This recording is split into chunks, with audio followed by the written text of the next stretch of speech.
it certainly wasn't a complete effort. And we didn't play as complete a ball game. Let me put it that way. I don't think there was a lack of effort on the players in our program. I think we left a lot on the field in regards to a variety of different things. The easy term is execution. Live here in Fort Worth, Texas, where Kansas State won 23-10 over the Horned Frogs tonight. I'm Spencer Keatsman for the Wildcat 91.9, alongside with my man Mark Kern here. Mark, we're sitting here looking at the stats. There really isn't anything that stands out offensively for Kansas State. On the defensive side, however, the Cats got after it tonight. What were your thoughts about how Kansas State played defense? Okay, the defense flat got after Boykin tonight. They did not allow him. Who's a very elusive and fast quarterback. They contained him, and he made a couple throws late in the game, but overall, tremendous performance by the Wildcats defense.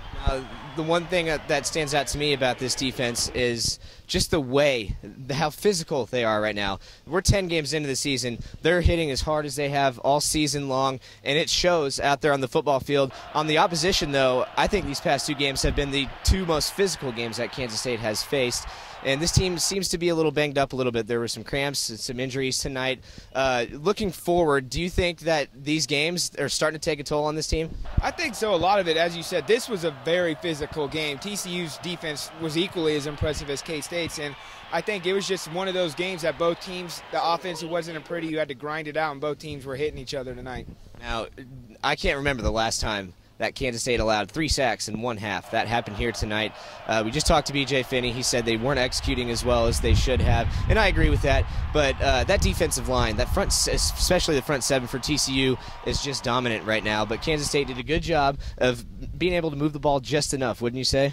Yeah, I mean, it was one of those, as we said, it's one of those games with Devin Fields, who's a tremendous freshman defensive end from TCU, made that interception on Colin Klein. You don't see defensive ends make that play, and they have a lot of versatile players that are able to make plays, and as you said, they did enough to win, and ultimately that's what you got to do at this time of the year. All right, moving on the big picture for Kansas State right now.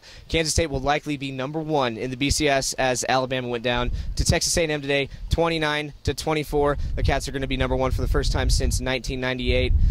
I mean, what a ride, wouldn't you say? It's absolutely incredible. Who would have thought the preseason 6 team in the Big 12 is now controls their own destiny? As you said, you've been saying it. If they continue to win now with the #1 ranking, if they win these last 2 games, unless barring some miracle in the BCS, they should be going to Miami. Kansas State ends up winning the game 23-10 tonight over TCU, moves to 10-0 on the season, 6-0 in conference play. Sorry, I'm getting ahead of myself here. We can't afford to do that right now. But we saw a lot of Dallas purple tonight, a lot of K-State fans that live in this area attending this game tonight. It's always good to see them. We'll be back here in Waco next week with the Wildcat 91.9. I'm Spencer Keatsman. This is Mark Kern saying so long from Fort Worth, Texas.